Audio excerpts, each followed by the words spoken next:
दिवसेदिवस हवामानात वेगाने बदल होत आहेत. हवामानाचे अंदाज सरकारी यंत्रणेकडून जाहीर केले जातात. पाऊस कधी, कुठे, किती पडेल याबाबतचे हवामानाचे बरेच अंदाज चुकू लागले आहेत. हवामान खाते आणि या विषयातील तज्ज्ञ पावसाविषयीचे अंदाज रोज नव्याने जाहीर करीत असतात.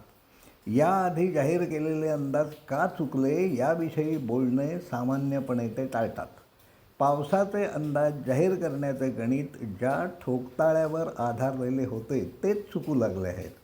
याचे महत्त्वाचे कारण तापमान वाढ हे आहे. पावसाळा सुरू होण्याआधीपासून संबंधित खात्याने तज्ज्ञांनी जाहीर केलेले सारे अंदाज चुकीचे ठरत आले आहेत. यंदाचा पाऊस कसा पडत आला आहे याचा थोडक्यात आढावा आपण घेऊया. 9 मे रोजी रत्नागिरीमध्ये 15 ते 20 मिनिटे एवढा काळ वादळी पाऊस झाला. त्यावेळी 30 ते 40 किलोमीटर दरम्यान वारे वाहत होते. हे वादळी वारे थोडा वेळच वाहत होते, पण यामध्ये काही इमारतींचे पत्रे उडाले, झाडांच्या काही फांद्या मोडल्या, पानगळ झाली. हा पाऊस मान्सूनपूर्व नव्हता, कारण यावेळी वाहणारे वारे उत्तरेकडून दक्षिणेच्या दिशेने वाहत होते. 23-24 मे या 2 दिवसात मिळून 1-2 तास पाऊस झाला. हा रोहिणी नक्षत्राचा पाऊस असे मानून काही शेतकऱ्यांनी, ज्याला धूळ वाफा असे म्हणतात, त्याप्रमाणे पेरेही केले. पण नंतर कडक ऊन पडण्याची सुरुवात झाली. ज्यांनी पेरे केले ते फसले, त्यांचे सारे बियाणे फुकट गेले.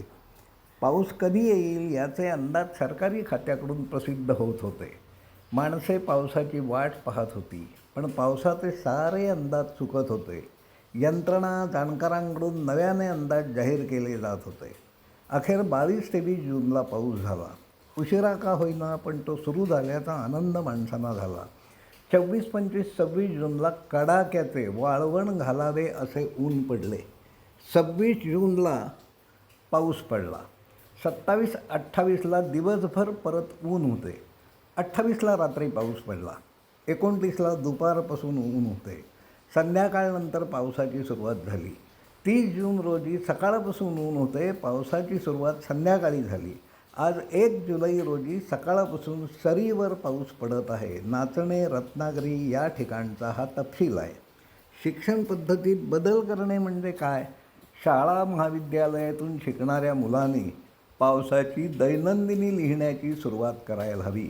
स्थानिक पातळीवर नेमक्या आपल्या परिसरात पाऊस किती, कसा झाला याची माहिती या दैनंदिनीत नोंदविली जाईल. नाचणे गावात पडणारा पाऊस हा रत्नागिरी शहरात पडतोच असे नाही. किंबहुना नाचणे MIDCच्या एरियात पाऊस पडत असताना काही वेळा नाचण्याच्या ग्रामदेवतेजवळ तो पडत नसतो. हे निरीक्षण नोंदवले जायला हवे. विशिष्ट दिवशी एका निश्चित वेळी तापमान किती होते याचा आकडा आता गुगलकडून मिळू शकतो. शाळातून पर्जन्यमापक ठेवता येणे शक्य आहे.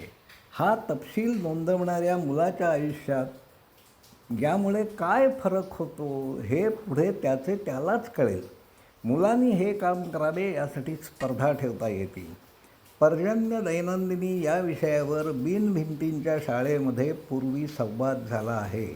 कशेडी माथ्यावरील समूह मनाची कल्पना कशासाठी व कसे काम करील हे यावरून आपल्याला समजून घेता येईल. समाजात शिक्षण क्षेत्रात बदल घडवणे आपल्या हातात नाही, पण आपल्या कुटुंबात आपल्या मुलाबाळांपुरते हे काम आपण सहज करू शकतो. समूह मनासंदर्भात अधिक तपशील हवा असल्यास संपर्क साधावा ही विनंती आहे. धन्यवाद.